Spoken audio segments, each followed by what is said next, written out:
Good day po, Attorney Persida. Pwede po ba na hindi attend ang doktor na tumingin sa akin noong na-hospital ako sa bugbog ng mister ko?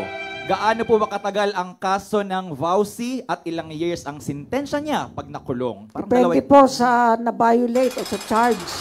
May graduated penalties siyang vowsy. Ngayon, yung doktor na sinasabi mo na nag-medical legal, kapag may sumpi na ang court, hindi pwede hindi attend. Ayun. Pag ilang beses di umattend yan, iwawarrant of arrest ng court yan. Pero ang problema, yung mga private doctor kasi, kailangan bigyan ng pamasahe. Hindi naman tayo nagpaaral dyan eh.